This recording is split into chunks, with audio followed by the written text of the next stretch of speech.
کچھ آوازیں ایسی ہوتی ہیں جو سرحدوں کو چیر کر اتہاس میں درج ہو جاتی ہیں۔ کچھ قدم ایسے ہوتے ہیں جو ریت پر نہیں، وقت کی چھاتی پر چلائے جاتے ہیں، اور کچھ انسان ایسے ہوتے ہیں جو پیدا تو ایک گھر میں ہوتے ہیں لیکن ان کی تقدیر پوری قوم کی تحریر بن جاتی ہے۔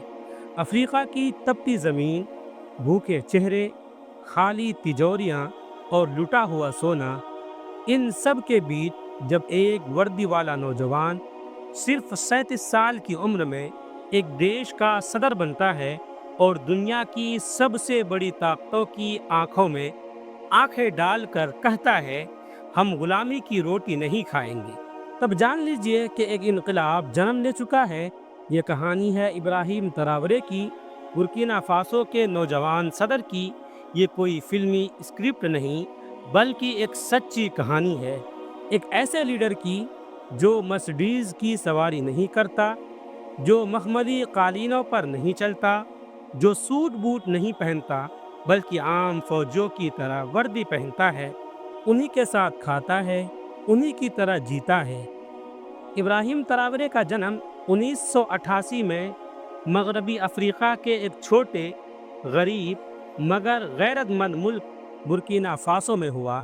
یہ وہ ملک ہے جسے فرانس نے دشکوں تک اپنے قبضے میں رکھا اور چھوڑنے کے بعد بھی اپنے نیت کی زنجیروں سے باندھے رکھا۔ ابراہیم کا تعلق ایک درمیانے طبقے کے گھرانے سے تھا۔ مٹی سے بنے گھر، برسات میں رستی چھتیں اور وہ نل جن سے ہفتوں تک پانی نہیں نکلتا تھا، یہی تھا ان کا بچپن۔ ان کی ماں کھیتوں میں کام کرتی تھی، ان کے ہاتھوں کی لکیریں زمین کی جتائی میں گھل چکی تھی۔ ابراہیم خود کہتے ہیں، میں نے اپنی ماں کو تھکتے ہوئے دیکھا ہے، وہ پسینہ میرے دل میں آگ بن کر اترا اور میری آنکھوں سے آنسو بن کر نکلا۔ ایک تعلیم جو صرف کتابوں کی نہیں تھی۔ ابراہیم نے یونیورسٹی آف اوگاڈوگو سے کیمسٹری میں تعلیم حاصل کی، لیکن اس کی اصلی تعلیم کلاس روم سے زیادہ یونیورسٹی کے باہر ملی۔ انہوں نے دیکھا کہ کیسے بڑی طاقتیں ان کے ملک کے ذرے ذرے پر قبضہ جمائے بیٹھی ہیں۔ دیش کا سونا، پیٹرول اور زمین، سب کچھ بہو راشٹر کمپنیوں کے ہاتھوں بک رہا ہے، اور دوسری طرف ان کے ہم عمر لوگ سڑکوں پر بھیک مانگ رہے ہیں۔ صرف احتجاج کرنے سے کچھ نہیں بدلنے والا، یہ بات ابراہیم نے جلد سمجھ لی۔ انہوں نے نعرے بازی سے آگے بڑھ کر اس سسٹم کا حصہ بننے کی سوچی جسے بدلنا تھا۔ جب ابراہیم فوج میں شامل ہوئے تب کسی نے نہیں سوچا تھا کہ یہ نوجوان ایک دن پورے سسٹم کو ہلا کر رکھ دے گا۔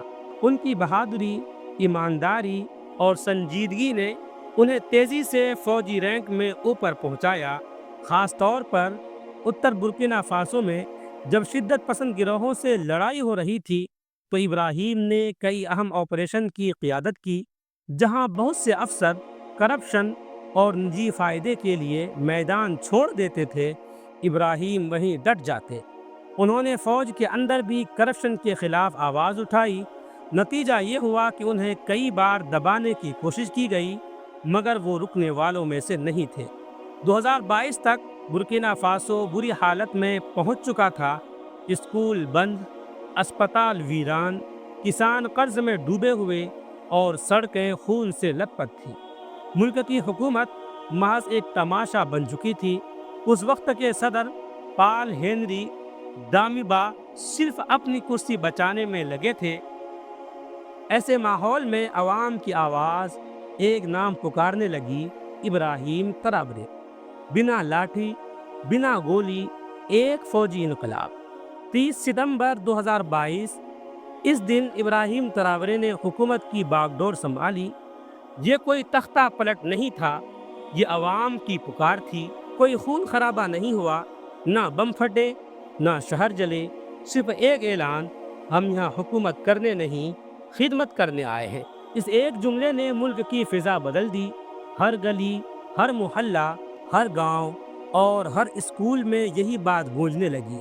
ابراہیم تراورے کے صدر بنتے ہی بڑی طاقتیں حرکت میں آ گئی۔ سعودی عرب کی طرف سے اربوں ڈالر کی مدد کی پیشکش ہوئی، ایک شرط کے ساتھ کہ وہ مغربی پالیسیوں کا ساتھ دیں۔ لیکن تراورے نے انکار کر دیا۔ انہوں نے کہا، ہم اپنے ضمیر کا سودا نہیں کریں گے، ہم بھوکے رہ لیں گے مگر غلامی کی روٹی نہیں کھائیں گے۔ یہ اعلان صرف ایک جواب نہیں تھا، یہ افریقہ کی صدیوں پرانی چیخ کا جواب تھا۔ وہی افریقہ جو کبھی سونے کی کھان تھا مگر اب صرف غریبی اور جنگ کا میدان بن چکا تھا۔ آج ابراہیم تراورے پروٹوکول سے دور وردی میں عام فوجوں کے ساتھ بیٹھتے ہیں، نہ کوئی لاؤ لشکر، نہ سیکیورٹی کی لمبی لائنیں، گاؤں کا دورہ کرتے ہیں، بچوں سے بات کرتے ہیں اور اسکولوں میں خود تعلیم کی بات کرتے ہیں۔ ان کا مشن ہے ایک ایسا افریقہ جو اپنے وسائل خود استعمال کرے اور اپنی عزت کا سودا نہ کرے۔ مغربی دنیا کی بے چینی۔ تراورے کے اس رخ نے امریکہ، فرانس اور باقی اوپنیویشک طاقتوں کو بے چین کر دیا ہے۔ فرانس نے تو یہاں تک کر دیا کہ برکینا فاسو سے اپنے راجنیتک رشتے توڑ دیے، مگر ابراہیم تراورے نے انہیں کھل کر جواب دیا، ہم کوئی کالونی نہیں ہیں، ہم ایک آزاد قوم ہیں۔ ابراہیم تراورے کے خلاف کئی بغاوتوں کی کوششیں ہوئی، ان کے اپنے افسروں میں سے کچھ نے بغاوت کی، لیکن ہر بار جب کوئی خطرہ اٹھا، عوام خود دیوار بن گئی۔ انہوں نے اپنے لیڈر کی حفاظت کی، کیونکہ یہ لیڈر اب محض صدر نہیں، ان کی امید بن چکا ہے۔ ابراہیم تراورے صرف نام نہیں، ایک پیغام۔ تراورے نے ثابت کر دیا کہ لیڈر بننے کے لیے دولت یا خاندانی رسوخ کی ضرورت نہیں، ضرورت ہوتی ہے نیت، جذبے اور قربانی کے جذبے کی۔ آج برکینا فاسو صرف ایک ملک نہیں بلکہ انقلاب کی زمین بن چکا ہے۔ تراورے کی لیڈرشپ میں اسکول کھل رہے ہیں، سڑکیں بن رہی ہیں اور سب سے بڑھ کر لوگوں کے سینے میں پھر سے غیرت دھڑک رہی ہے۔ اگر آپ چاہتے ہیں کہ آپ کی نسلیں باعزت زندگی گزاریں تو تراورے کی کہانی صرف سنیے مت، اسے سمجھیے، اسے اپنی زندگی میں اتاریے۔ دنیا کو آج ایسے لیڈر کی ضرورت ہے جو نہ بکے نہ جھکے اور اپنی قوم کے لیے جیے اور مرے۔ ابراہیم تراورے ایک نام نہیں، ایک انقلاب ہے، اور یہ آپ پر ہے کہ آپ اس انقلاب کا حصہ بننا چاہتے ہیں یا تماشبین رہنا۔ ویڈیو اچھا لگے تو لائک کریں، کمنٹ کریں، شیئر کریں، اور اس طرح کے مزید ویڈیوز کے لیے ہمارے چینل کو سبسکرائب ضرور کر لیں اور بیل آئیکن کو ضرور دبا دیں تاکہ جب بھی میں اس طرح کے ویڈیو ڈالوں آپ تک نوٹیفیکیشن پہنچ جائے۔ آپ ایسی کہانیوں کے لیے ہم سے ہمیشہ جڑے رہیں۔